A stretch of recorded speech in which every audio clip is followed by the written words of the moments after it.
It would be very interesting if we could trace the development of the spiritual idea,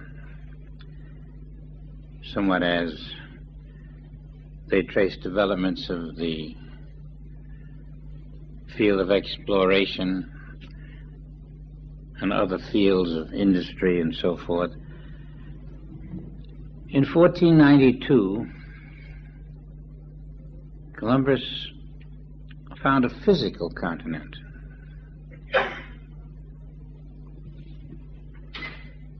And now we're finding a spiritual continent. It's really the same. There's something in a person that makes him seek out and look for things and try to find a way of extending himself.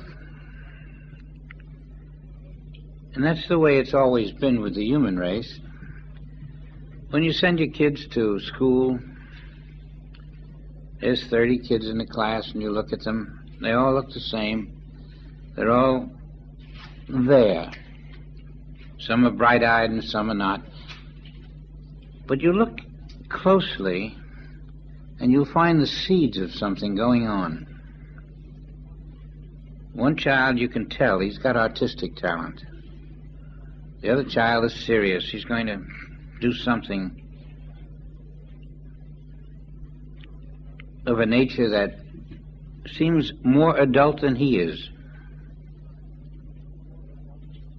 You begin to spot the differences. But there's one thing that's never been there. In all the children in all the schools,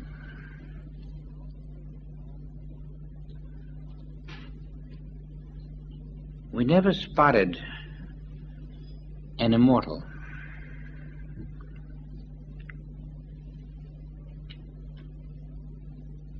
We never thought in those terms. We thought the world was going to go on in its regular way. We never thought of seeing something so drastically new. And yet the seed was planted way back before Jesus. And then it matured in Jesus. And now, when you see children in a classroom, there's something has been added that's new. Each one is going to grow up and become a civic-minded adult or none.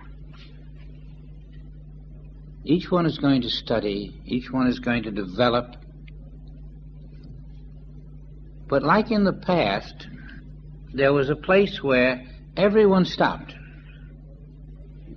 Development is going to take place 60, 70, 80 years, 90 at the outset, and then the child would pass on out of existence. The thing that's new is that there are now two groups. One that will pass out of existence and return again, and one that will pass out of existence into a higher plane.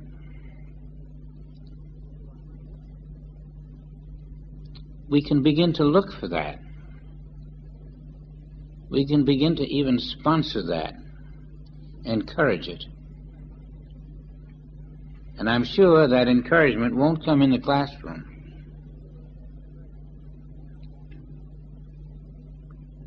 We'll have to look beyond the classroom for that. It may come in the religious field. It may not. It may take something different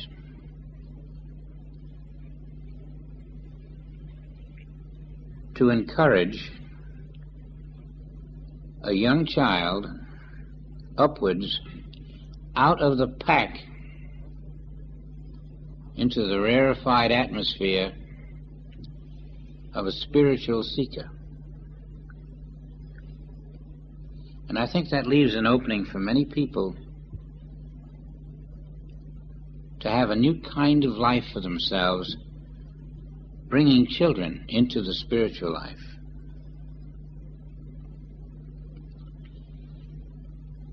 If he were a scientist, he would be knee-deep in the atom field.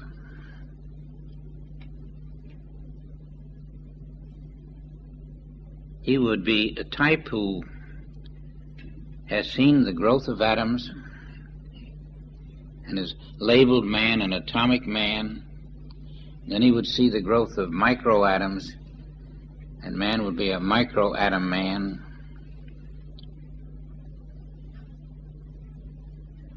And then he would just pass on like all the rest. But then there is the one who sees man is not a micro man, is not an atomic man. And I am not an atomic man. And that's the rare one. That's the rare one who has found a glimpse of the divine. We have to learn how to find them and encourage them so that they do not fall prey to the common mind. They are going to open the way and lead the way into the kingdom. May not even be aware of it at this time. But once the light touches them, they're going to want to find that new universe that isn't as prosaic as this one, in which everybody is working to find material stability.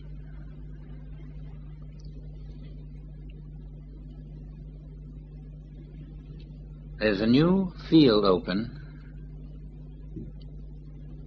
and it's the field of that person who is bent to escape death, to live beyond death, and then to find that it opens into something new. That to me is the excitement of the coming age.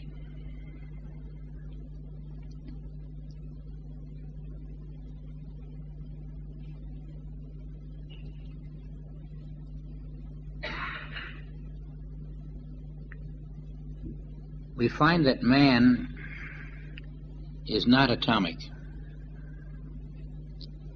that atoms are not even reality. And just a while ago, atoms was the biggest thing in the universe, the most powerful. In fact, we were made of atoms, and there was nothing else that we were made of. So they thought. And we had an atomic future, which could blow up. At any rate, it wouldn't mean much more to us if it didn't blow up. We'd end up as an atomic corpse. And now that's not your identity. That's how quickly things change inside of 50 years. That's not your identity at all. God isn't in the atom.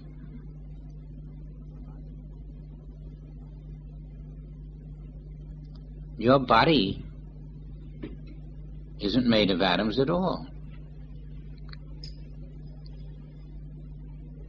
That's the beauty of it. Material atoms compose the illusion of a body.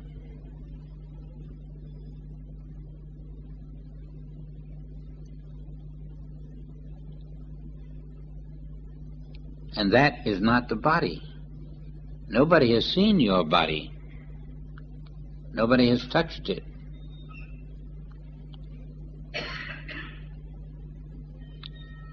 And that's the body that is growing up around us in the young children who are aware or are beginning to feel something different. When we grew up, we felt this physical body was our body. We did all kinds of things to better it.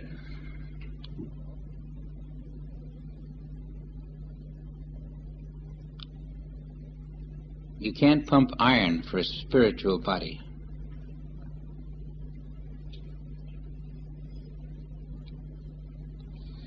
And the children who are growing up with a body that is not working too well, those who feel they are invalids, have not yet discovered that that body is not theirs. It would be wise if you could help them to teach them the true nature of the body.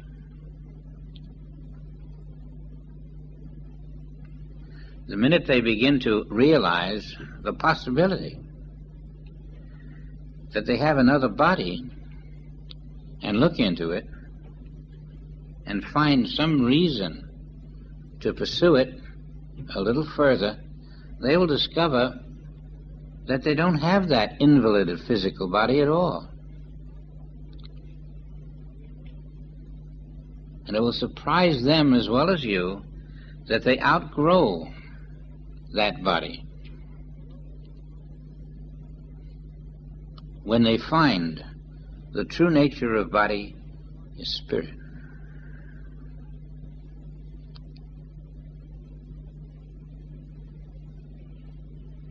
The new species that is forming on the surface of this earth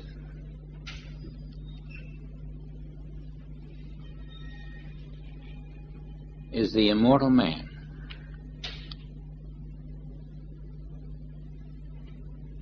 You may be part of that species in your realization already.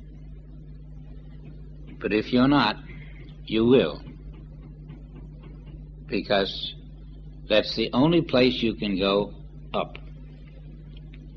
That's the new dimension in life. The dimension that has no level that it must stay on. The dimension that is forever. And whoever is aware of that dimension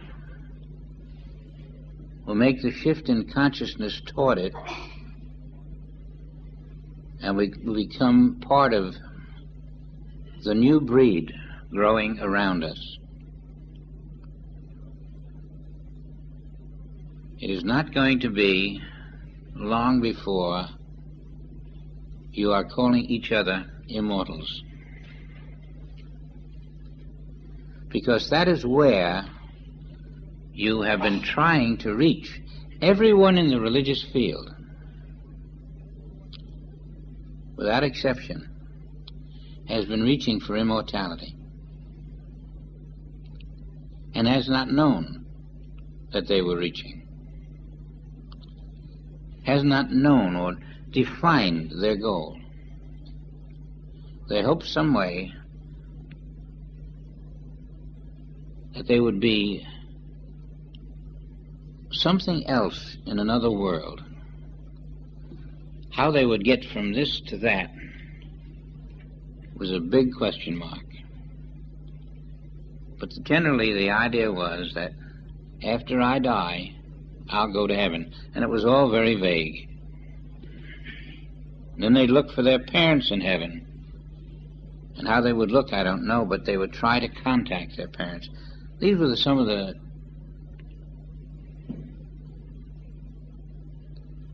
difficult times of a person's life when they didn't see what's ahead of them, what's above them.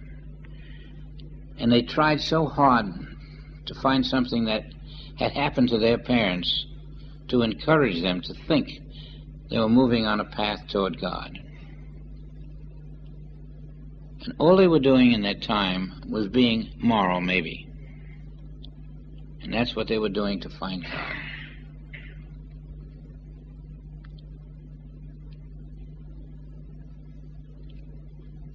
The outstanding children today will be encouraged by their parents, and they will have a different outlook. They're not all going to become bookkeepers or even scientists or even doctors.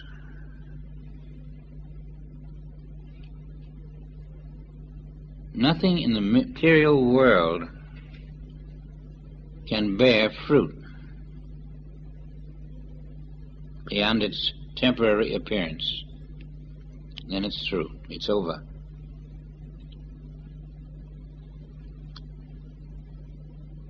When you have a sure foot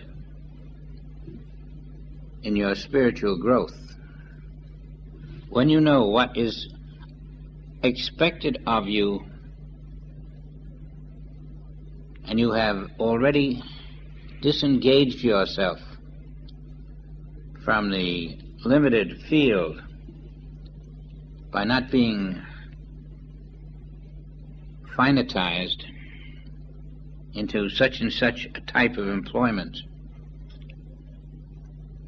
but are now walking toward God, then life becomes a most fulfilling experience, and it blossoms forever beyond itself. We are not atoms, and we do not die like atoms. Heaven is open to us. It is not open to atoms. There's not an atom in heaven today.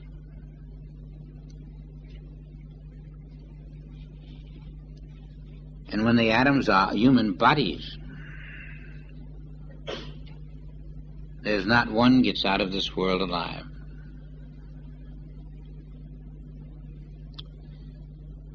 It's a very bleak picture that science has painted for us. It's most saddening to see grown men, grown women, completely lost in the atomic world, with no place to go, just academic laurels.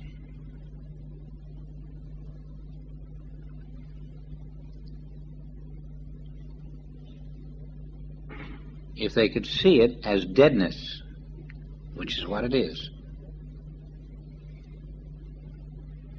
if we could see it as deadness, we would be that small percentage which would keep alive in us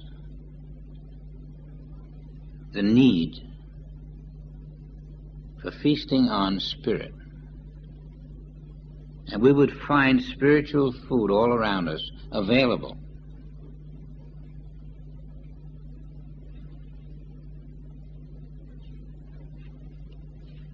I say this not for your good alone, but for the good of your friends, and the good of your children.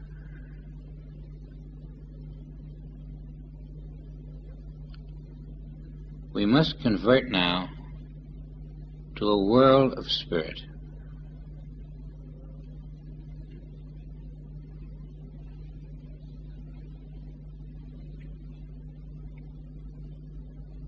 We must find within ourselves the new heaven.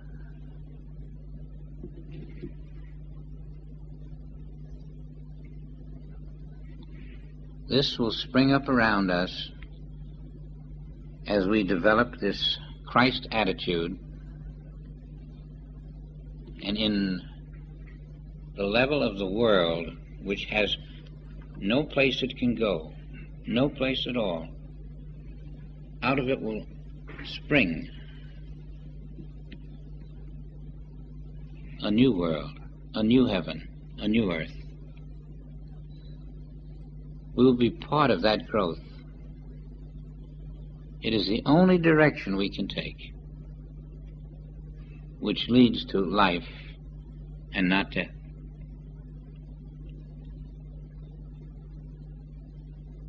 It is very sad to me that these centuries have gone by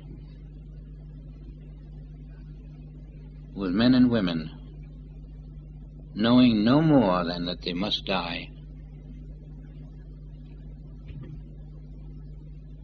But that's the degree of hypnotism which has lain upon this world that men could know no more.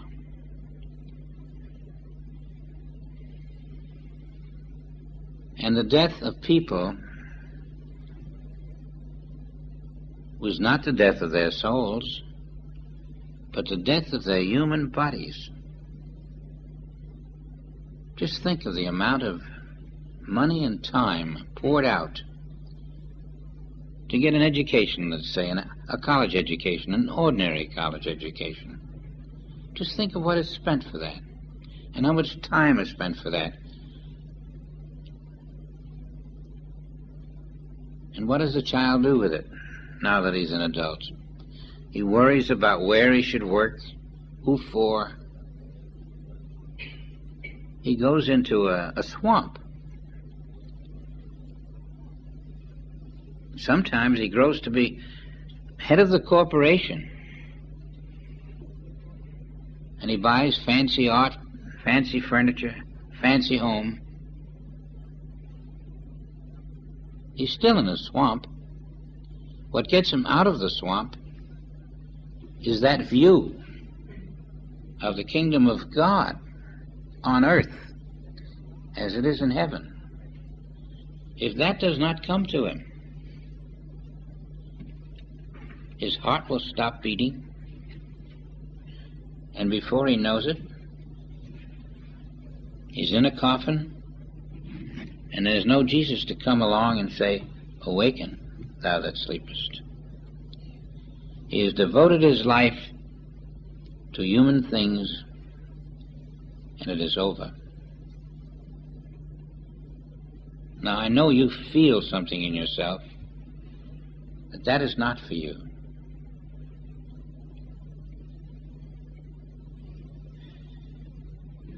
And you know how one moves, perhaps one struggles to find a way out. And Jesus found it. He actually found the way out that we were all looking for, and when he found it, nobody actually knew he had found it. He conquered death. He showed a man finds his spiritual life and doesn't die. It seems so obvious now, but it's been lost to the world.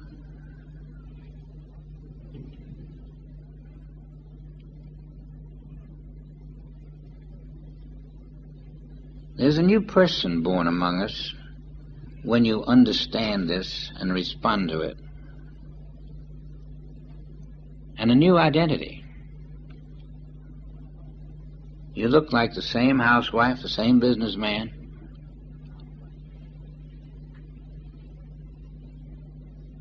You look exactly the same,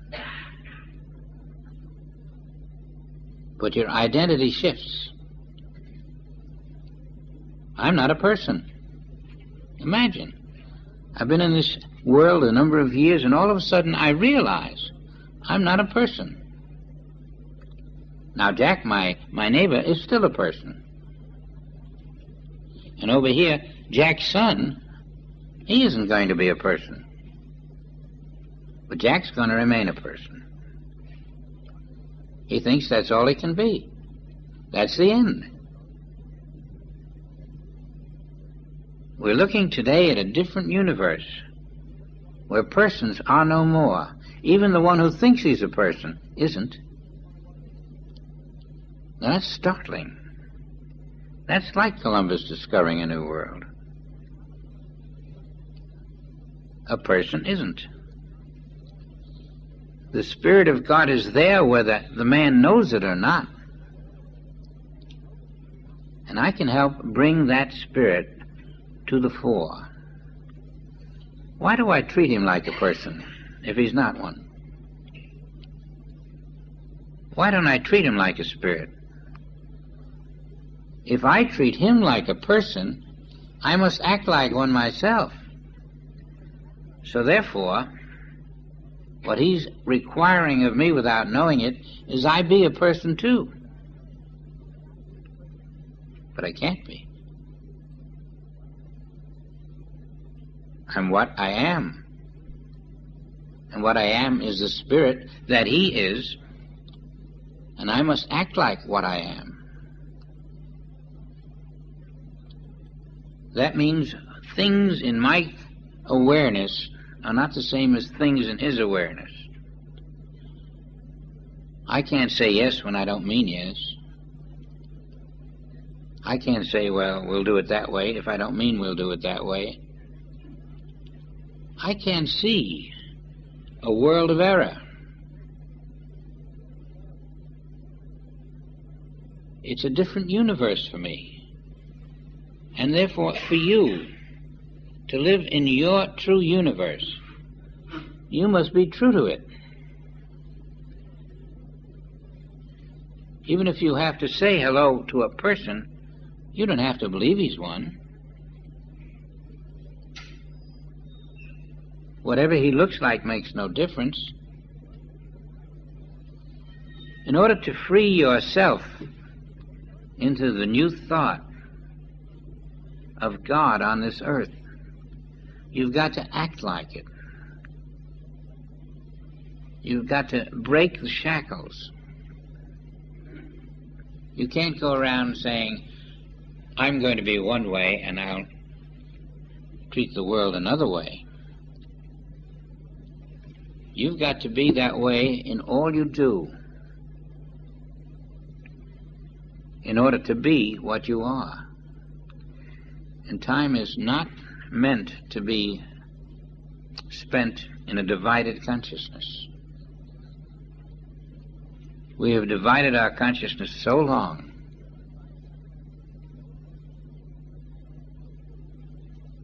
break out more boldly. No, I don't believe in atoms. I don't believe that man is atomic.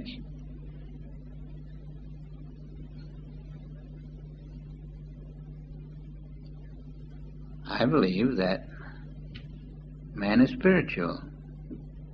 And what if you don't believe it? I don't care.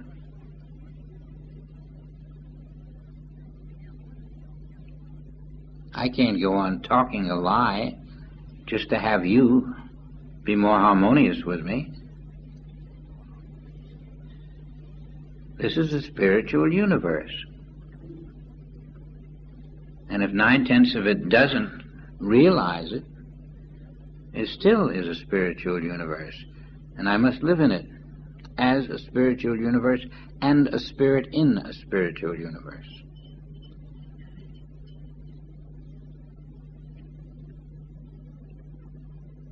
And then the world will start changing with you. And then when you look at your kids in school, you see children there, and your conversation will be somewhat different. You're not going to encourage the material growth of that boy. You're going to encourage the spiritual growth of that boy. And obviously he's going to be different. Now, I don't say we force spirit down anybody's throat. But children have given the inclination that this is the direction they want to go, and parents have held them back. Parents who are unaware that that is a direction.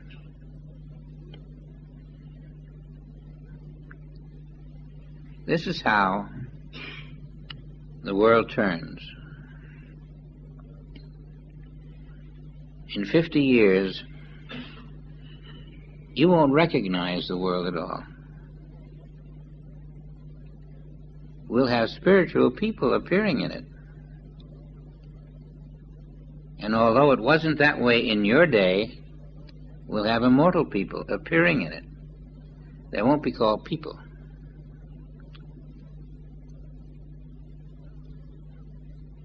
And some will have that inner awareness born of an experience or 2 or 10. in which they know that they are here to stay. We didn't have that. We all knew we were not here to stay. We closed our eyes to it. We preferred not to talk about it. Then there was that rude day when Uncle Charlie went, and Aunt Mary went. Finally, everyone went.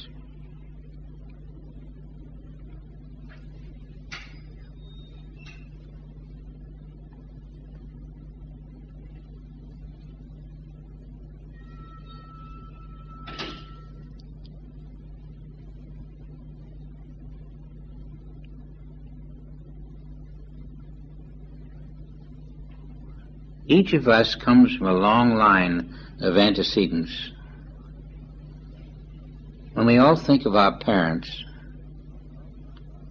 we say to ourselves, did my mother or father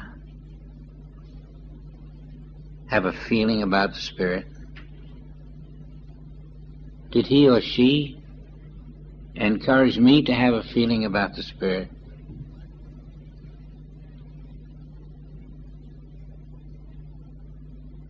We find that most of our parents were completely unaware, and those who had an idea of the Spirit hadn't cultivated to the degree that they knew even what you know today. And that's what we came out of.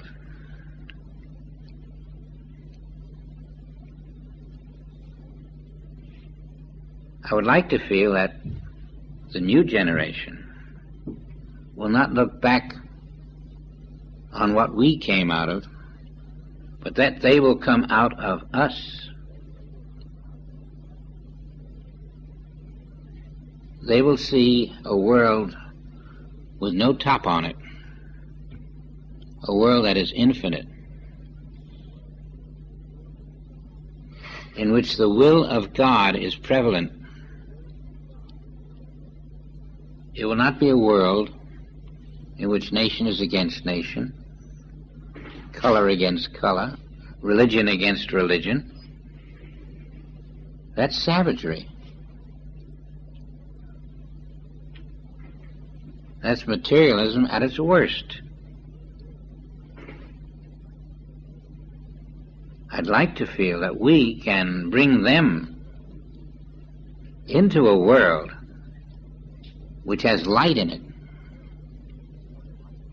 a world which makes them say, how did this heaven come about?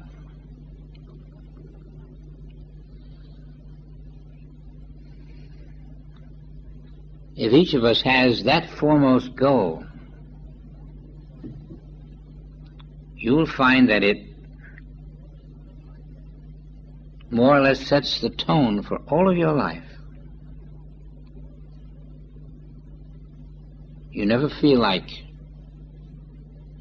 the younger generation is making me feel old. There's no feeling old in the Spirit.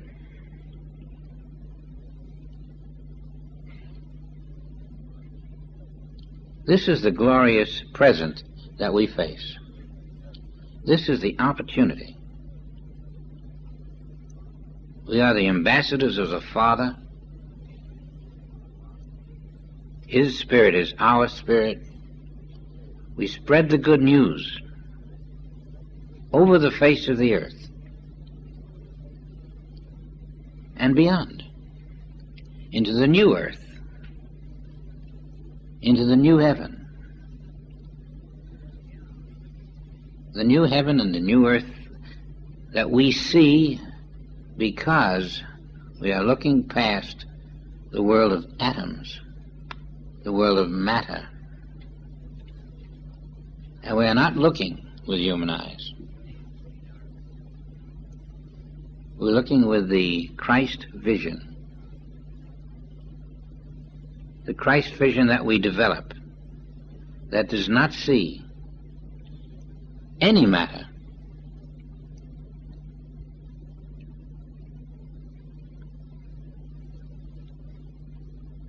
that sees nothing but God's work, present, perfect, eternal. Do we have that power?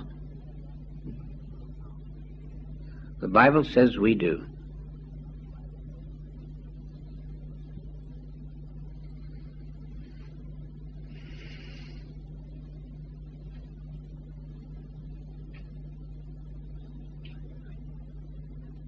And therefore, we must say we do.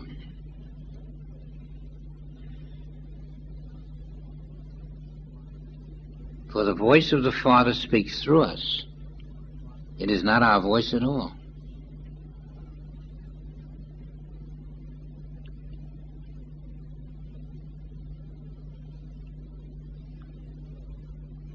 This is a new world now. It's an embryo, perhaps, in your consciousness, but it's the beginning of a new world.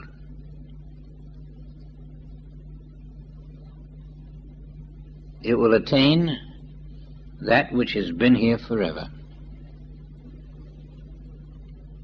And in this new world, there will still be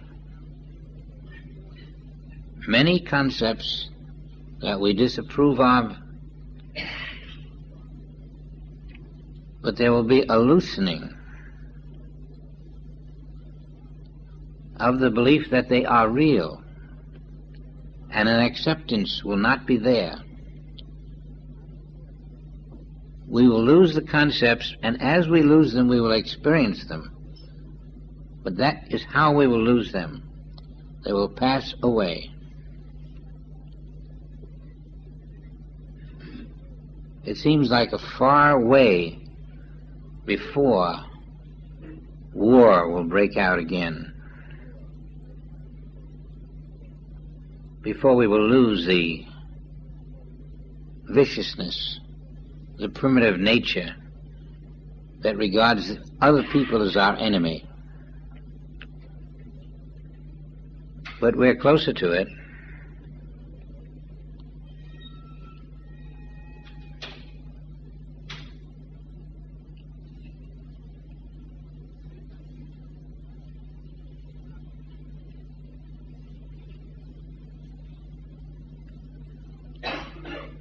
If we can take, I'd call it a resolve because it seems to be something specific to hold on to, a resolve to release our thoughts about the things that we have found mostly detrimental to our future. To release our thoughts about war, hatred, prejudice, disease, accidents, and to see that all of these things, plus many others, are part of the atomic universe. We don't see the atoms, but there are atoms that make wood, and there are atoms that make every material in the world, whether it's steel or iron or bombs or bullets, and there are no atoms.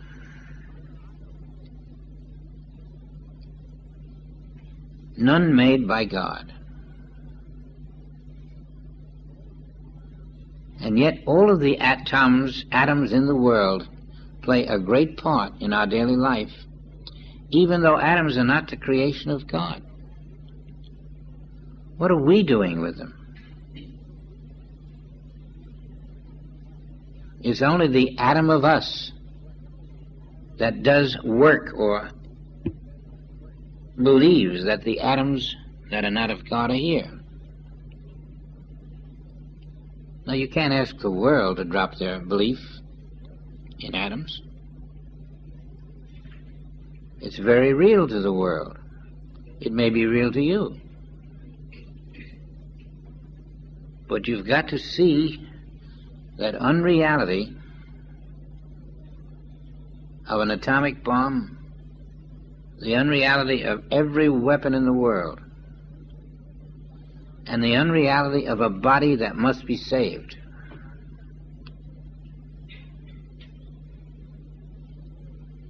Yes, it's true, Joel said he'd rather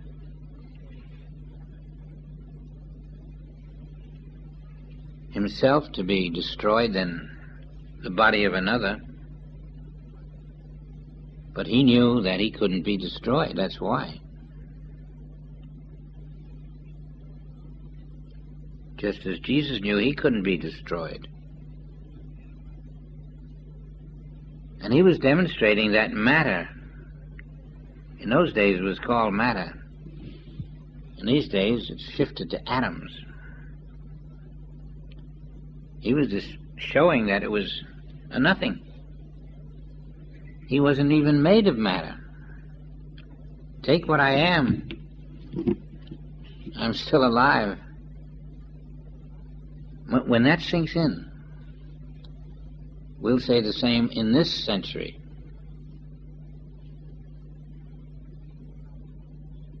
Do you realize how many hundreds of early Christians went to the lions? What gave them the courage? Do you realize that a percentage of them had learned the secret? That they existed without material bodies? It was no different if a lion ate a man or if an executioner crucified him. But there were those who knew.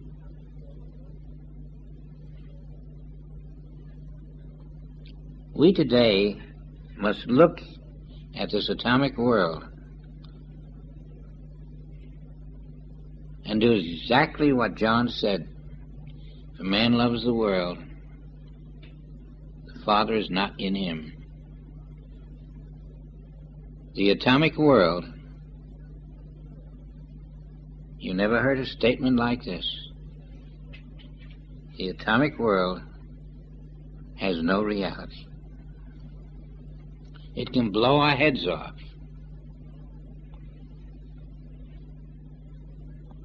But it has no reality. The head it blows off is not my head. God didn't make that. Only what God made is real. And what God made is the invisible head of every man, the invisible head of every woman, the invisible body of every woman.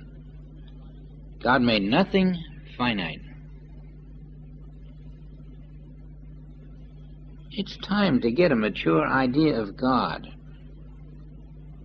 rather than to live with these stereotyped concepts that limit us.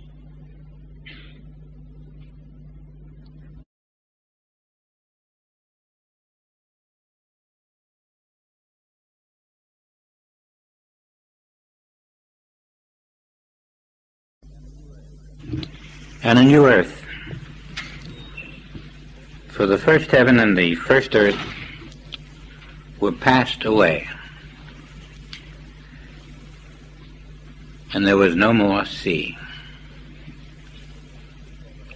And I, John, saw the holy city, New Jerusalem, coming down from God out of heaven, prepared as a bride,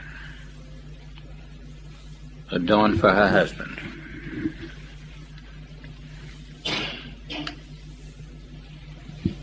We may not parallel that experience at this moment. I'm hopeful that we are aware of a glimpse of what he said.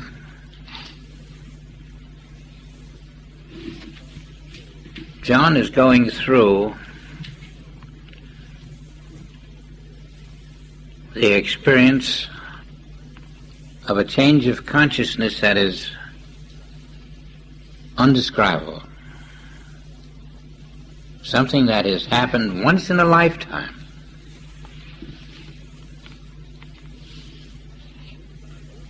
And if we are able to come to a similar experience, it will be like the world changing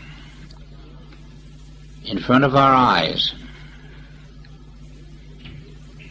And you will see, actually, a new universe around you,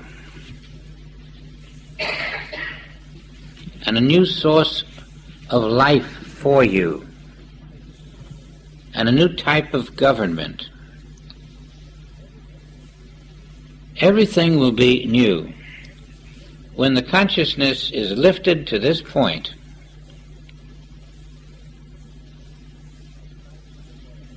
of Christ awareness, the world is different. And I don't think any of us plan to live without that experience.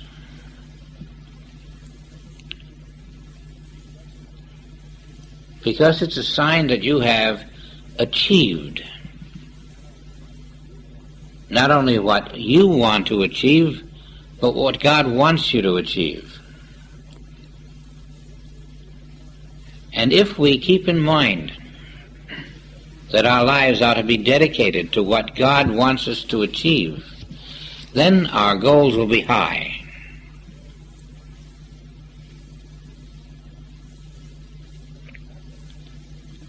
And nothing that tries to dissuade us, to detour us, to turn us into something less, will even be heard by us, because we have our eyes on the achievement of heaven on earth.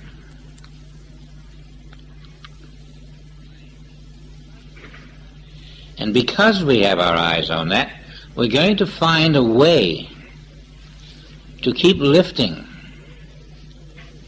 a way of turning away from those things that deprive us of the strength, the wisdom, the courage.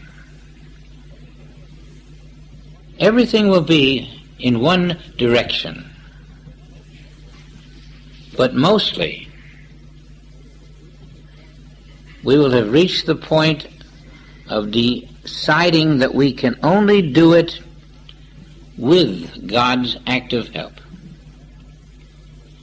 And that means the only way to get to God is the Christ, and I've got to get to the Christ. What stands in our way? The only thing in your way is me. The me that you think you are. Nothing else deters you. There's a lot of reasons why me gets in the way. It isn't all stubbornness. It's not knowing how to get out of the way. But if your will is determined, you'll find that when you can't quite get rid of me, you can always be trying to get the Christ to come into your life again. You can always go within. What we must do is not within the human sphere. So don't expect yourself to find the way by yourself. The way is Christ. And Christ is not out there. Christ will open your heart, your eyes. Everything about you must be Christed. In the end, there is no you, there is only the Son of God. Are you willing?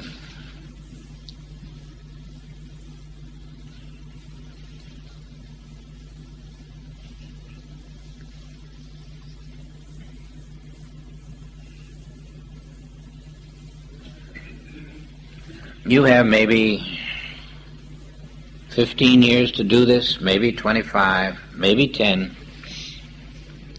If each minute of each day is a God day. If each minute of each day you are doing the Father's business,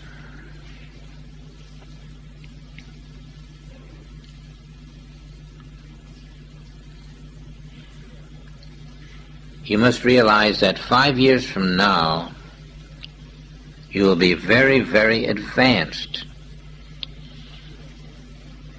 And what you are doing then will be quite different than what you're doing now. And that 5 years from now can only happen if you do what you're doing now.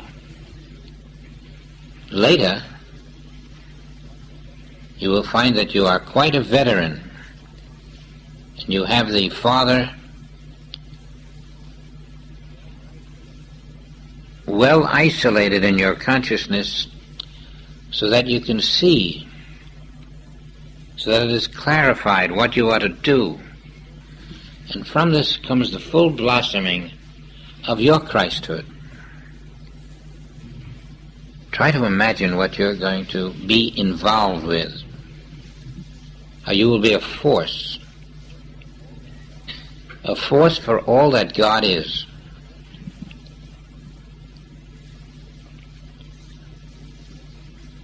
Some of you are even young enough so that in 10 years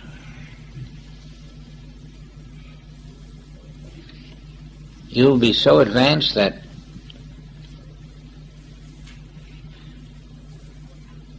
you can accomplish wonders. In short, what I'm trying to say is that even though things get tough at the moment, they loosen up. You find you're further ahead than you expected, and then the glory begins to permeate your being. You're actually living in the kingdom of God and aware of it. The place whereon you stand is holy ground, but it's not the holy ground that you found 10 years ago. It's not holy ground because you read about it. It's holy ground because you are there. You have arrived in consciousness. So nothing you see today, nothing, will be the same tomorrow. You'll be that closer to where you're going. And that's what you've got to keep in mind. The fruits of the Spirit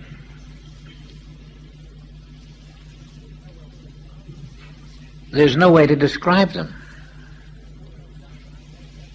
When you know God's presence as a fact, that's living in heaven. And there are people in this work who know God's presence. And they are living in the same place that everyone else is living, but they are living in heaven. And the rest of the world is not aware of it.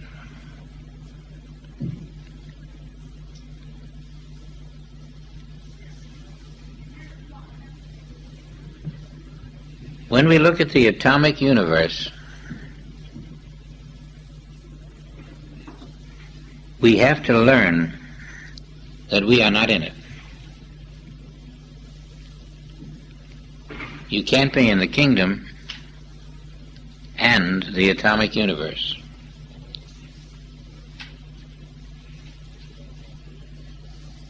It has its good and its bad.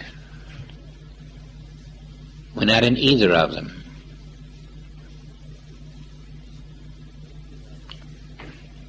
If you have difficulty with that, it is because the mortal of you is very much alive, and it naturally has mortal desire. When you are able to diminish the mortal of you and find the immortal of you, then you discover that all the things that you have always wanted but didn't know you could have are part of your being. someday you will discover that you are self-existent. That's a rare state of being. Now, if you knew that this was not going to be attained by you in a short time, what would you do about it? You might say, well, I won't attain this now, so why bother to work at it? And what would happen would be that you'd merely set it off to your next reincarnation. But do you see how reincarnation doesn't even fit into your vocabulary when you start thinking about living in the kingdom of God?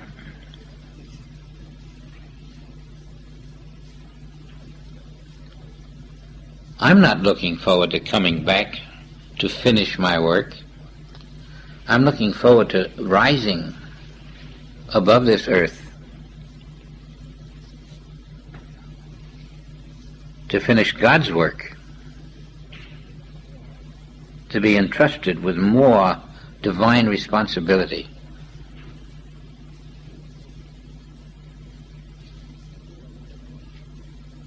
I feel that we have made such a fine start into the divine life that we are to live, that those of us who have attained some measure of it will continue with it, and it will be a growing by leaps and bounds, not as humans grow. We won't grow 5 feet and 5 feet more. It will be more or less infinite dimensions of growth. We will go very quickly. And I'm looking forward to seeing the signs of that. Some of us will be out in Hawaii next year. You can see now what a tremendous seminar that would be, even if we didn't say a word. Because 1 year of living in this consciousness, of trying to maintain who we are and what we are, will produce some of the miracles that we've been reading about. Some of the things that will happen just automatically. And we're now getting into that level. It's a beautiful level. It's not effortless. It's not any effort required. You just ride into it. You accept what is given to you.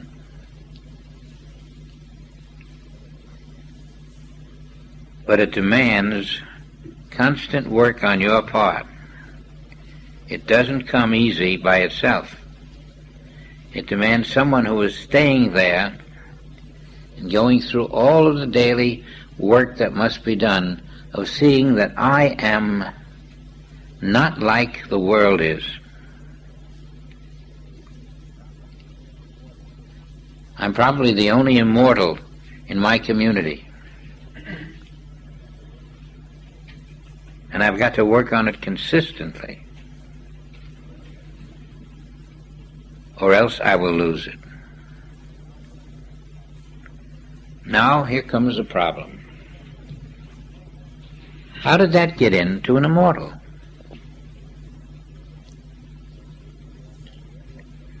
That proves you haven't yet attained the true degree of immortality.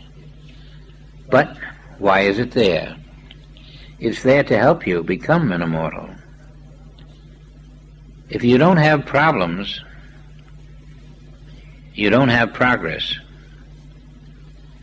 Problems are going to continue for quite some time, and their intensity will continue. You might find you have life and death problems, but if you know truth, if you know who you are, those life and death problems are converted. They fulfill their purpose. You are that much ahead, but you're still here. No matter what hits you, if you rest in your immortality, which is the same as knowing that Christ is my name, you will say to yourself, this problem is not happening to Christ. Who is it happening? Who is it happening to? It's happening to my concept of being mortal. But I'm not. Now, if I drop the mortality and rest in Christ and continue to rest in Christ, will I have the problem? Or will it do me in? You'll only ask that if you have not the Christ, because when you have the Christ, you know the power. Nothing can do you in. Every problem must be met with the knowledge, and this is the beauty of it, that it isn't real.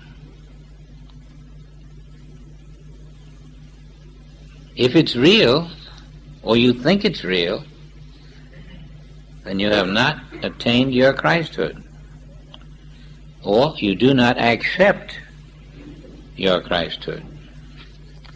No problem can be real. If you just put that into your consciousness as a fact that you can depend on, that no problem is real. I live in God's perfect universe. And when I accept a problem as real, I simply don't live in God's perfect universe. I don't believe it's perfect. I don't believe it's here. You give it away. You give away your heritage. Now, those who have discovered that they can stand on the truth know that the truth is the power. No matter what you say, no matter what you do, you are the creation of the Father. You have a perfect body of spirit, and you do not have a physical body at all. You do not have an atomic body. You do not have a finite body. The word used is incorporeal. You have no physical structure. There's no physical structure in this room. Every bit of physical structure that seems to be in this room is your concept, your belief.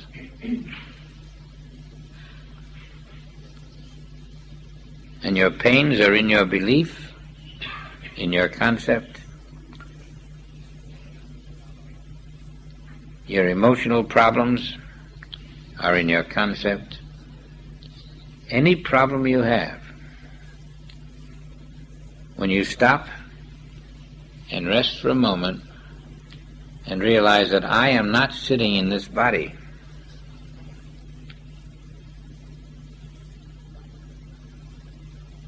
This body is not mine.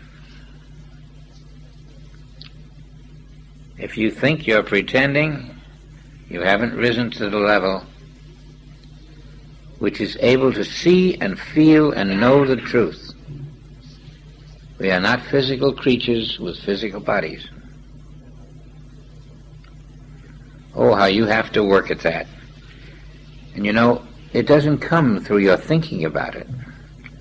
You can't drum it home in yourself and say, now I see. No. When you least expect it, something will happen in your consciousness, and you'll be aware that you do not have the physical body. That's how you'll discover the truth of it, not through a hard reasoning process. You can't reason yourself out of this body. You can't 5 cents yourself out of this body. But one day you'll be there and you even think about it. You just know, I am in the body, and I can't think of the body as being in it or part of it. And you'll find that you have at last come to a moment of truth.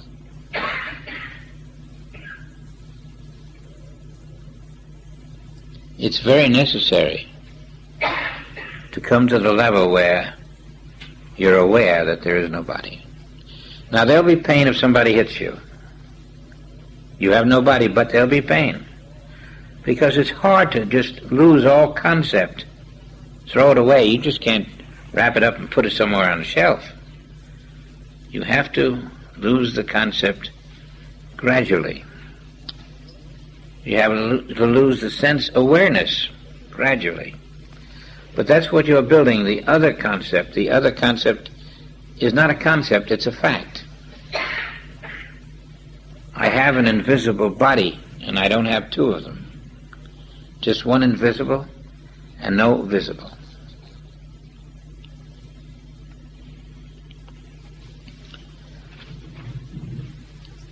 I want to repeat that experiment and find that you can move out of this physical body, because when you move out of it frequently, you won't even have to move out of it in order to know you're not in it.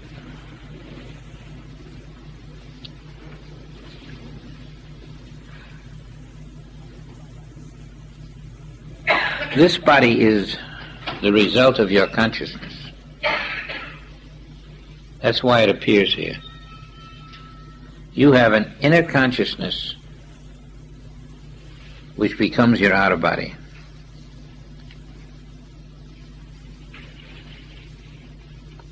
When your consciousness is pure, you have less of a body out here, less of a problem body, and you have a Christ body which appears to people, but which you're not in, and you're conscious of it. Try to see that you're not in this body. You can't be in it because it isn't here.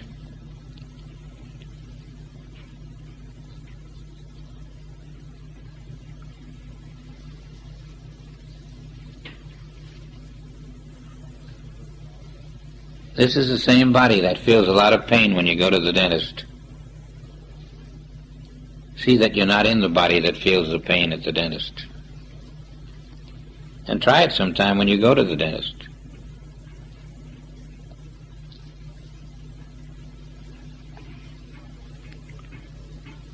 This is the body that could be in an auto wreck. If you're in one, try to know you're not in the body that was wrecked. Because you never will be in an auto wreck.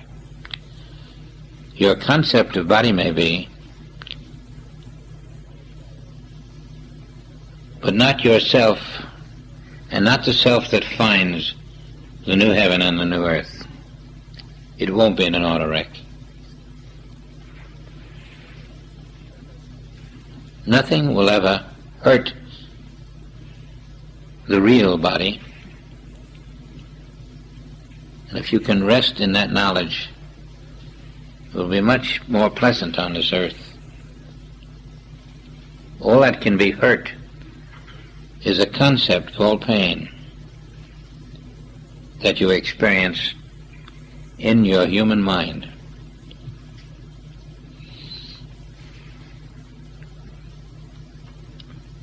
Now try and see what it's like to have a Christ mind.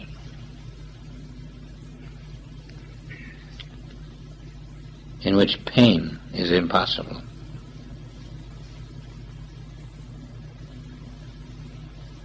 There's no pain because there's only the Christ body.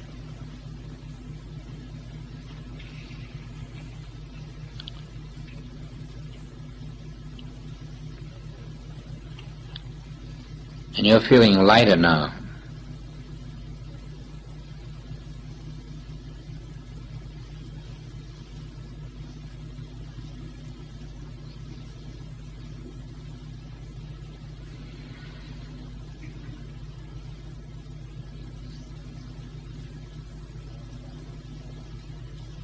This Christ body is quite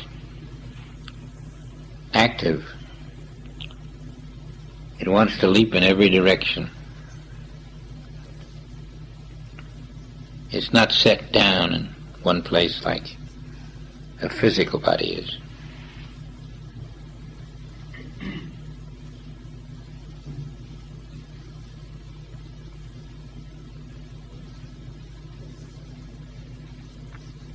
It doesn't inherit defects from a parent.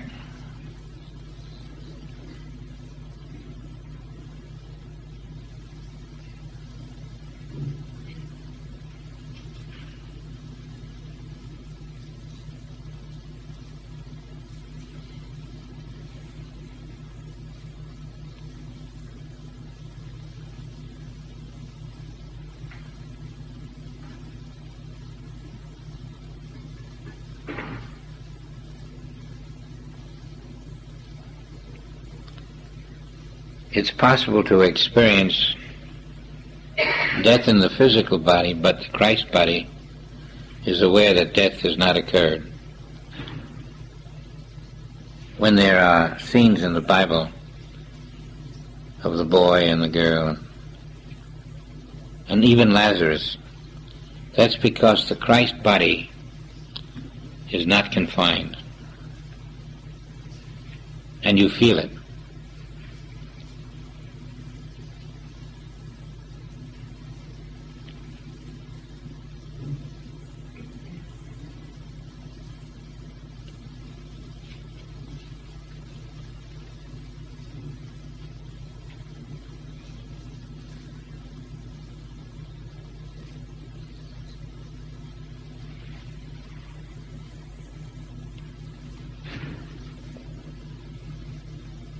We used to practice the awareness that this body can sit here while I am in the next room.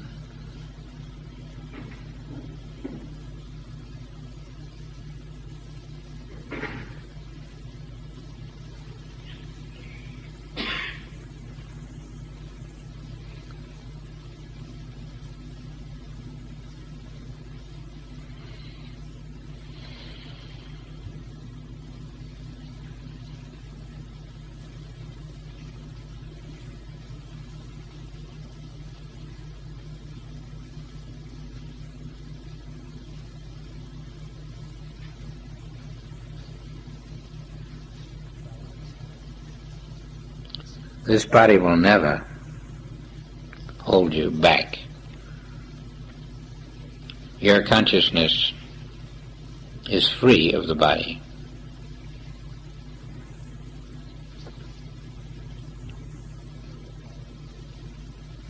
It can obey the Father's will to go anywhere it wishes.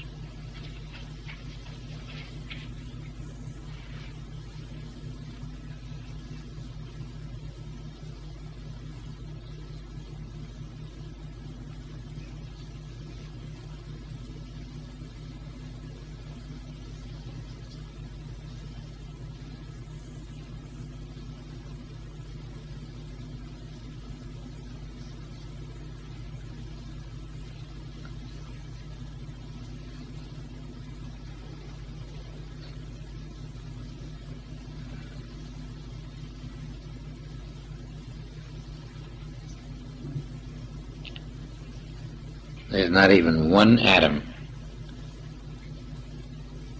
in your real body. Not one.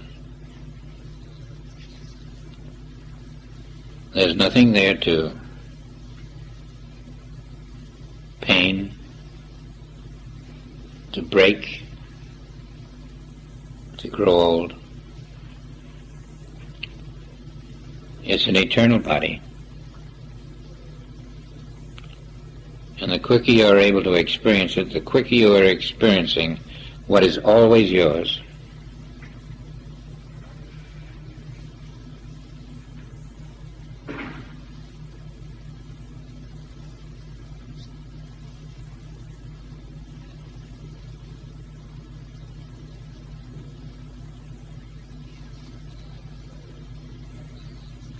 I find it's very helpful to practice this quite frequently, because you'll find unconsciously you find yourself in this body when you have practiced it.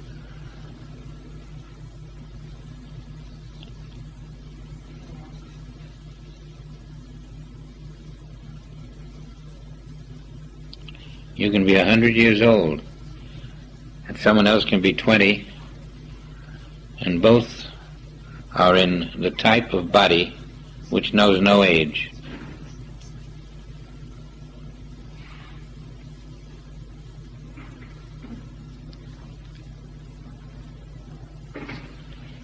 You'll find after a while you know it's reality, because things that you experience begin to come into your consciousness more realistically, more tangibly,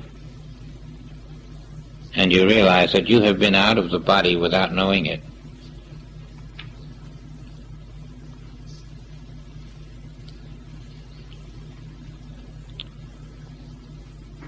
It's not a game for acrobats. It's a reality to be experienced.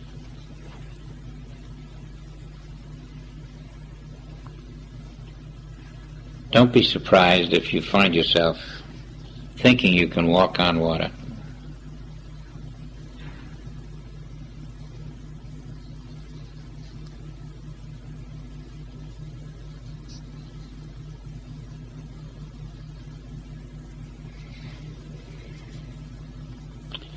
You will do it, but the water won't be visible.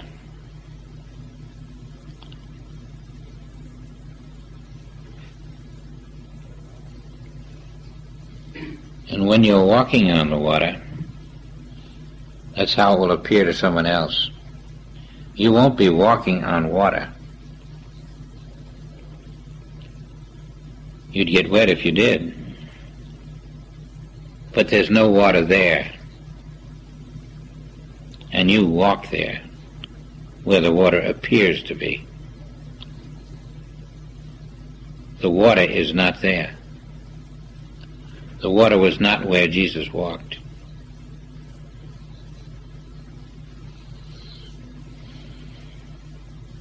These are things that come to you, and you find your freedom through them. Gulliver's Travels, the giant among the small people. They were showing you how it is when you walk in your spiritual body.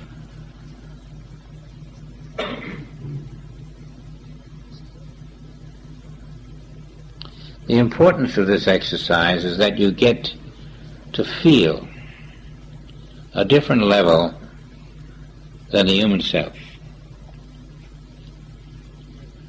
And unconsciously you're not imprisoned in the human self when you do.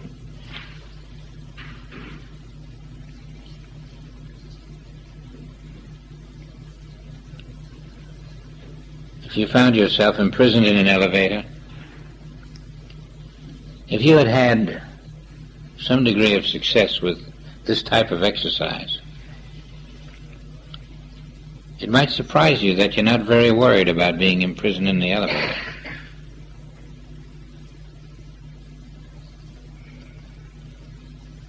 It might surprise you that suddenly they found a way to heal the elevator.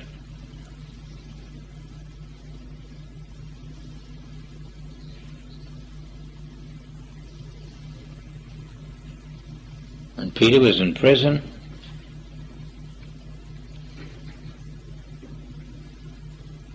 it didn't contain him. All it contained was his physical body. And because he had none, he was out of the prison.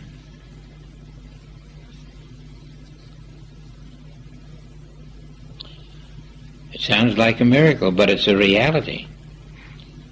It's a man who has lived in the truth of his being.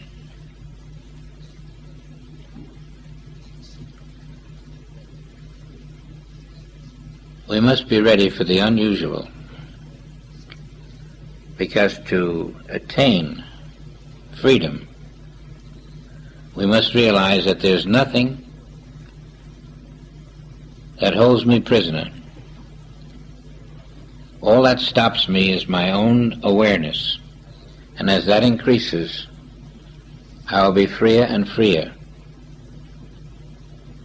I'm not interested in stepping out of jail or elevators or that sort of thing, but I use them simply as examples to show what we must expect in order to reach the point where I finally know the world does not contain my body.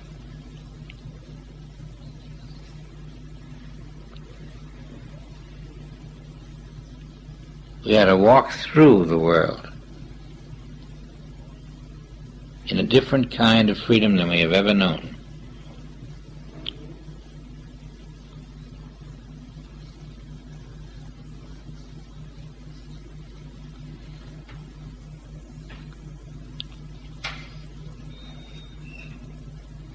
Now, when you go into your office tomorrow,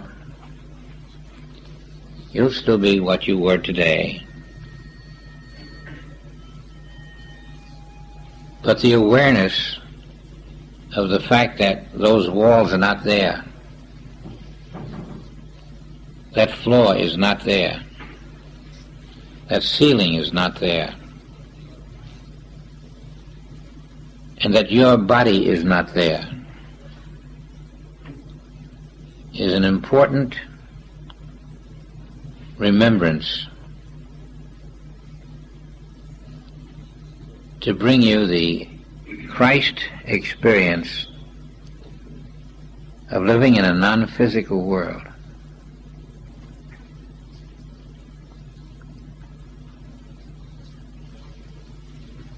I don't mean that you must stay there and live with that understanding.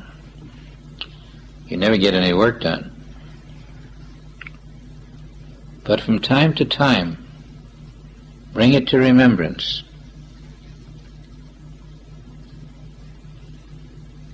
This room is not here. There are not 150 people sitting here.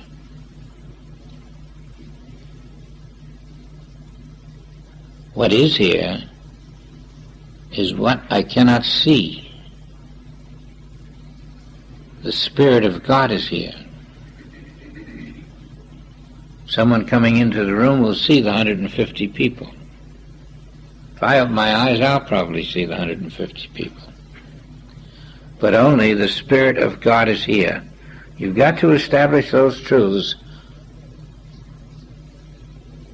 and someday the room will disappear for you. I assure you it will disappear for you.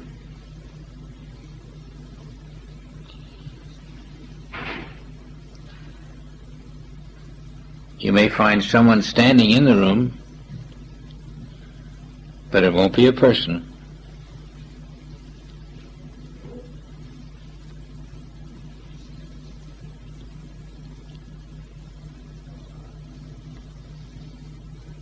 I know a lot of people have not experienced that, but some of our students have. The room just disappears. It wasn't really there, but it didn't disappear until something happened to you. Something that can't be explained freed you from the belief that that room was there.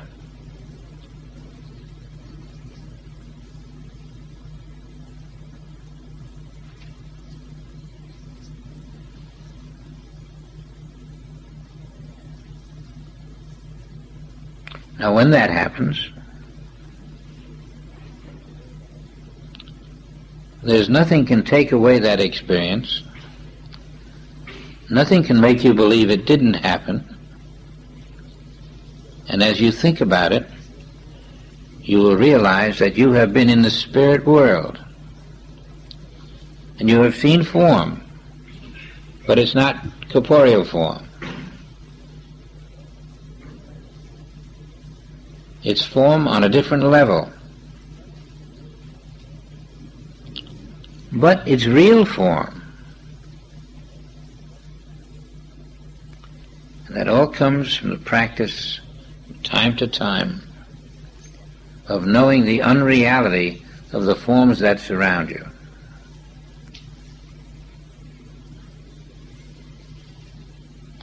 If not for these experiences, it would be impossible to teach this. You cannot teach what you haven't experienced.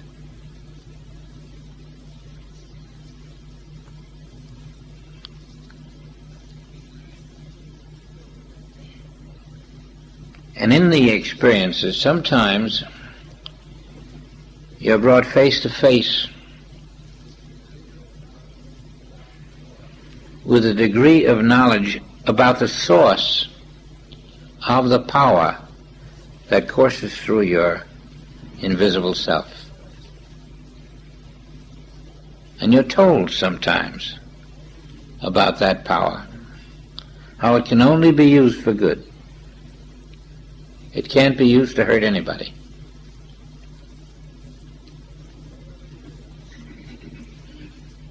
It never appears on the surface.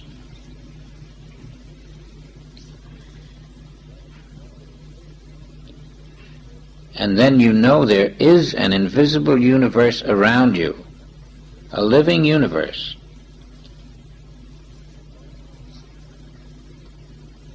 It is going on right now. And everything that we do in the visible world has no effect upon it at all. This visible world, which we see, does not change the invisible world which we don't see. Nothing in that invisible world happens by happenstance. It never happens imperfectly. There's nothing in it to embarrass anyone. It is perfect always. And that's where we're going, because that's the new heaven and the new earth. Hey everyone, thanks for tuning into our channel. If you're enjoying the content, don't forget to hit that like button below. It really helps us out. And why not share this video with your friends? Spread the word and help us reach more people. Lastly, make sure to subscribe to our channel and turn on the notifications so you never miss a new video from us. Thanks for watching and see you next time.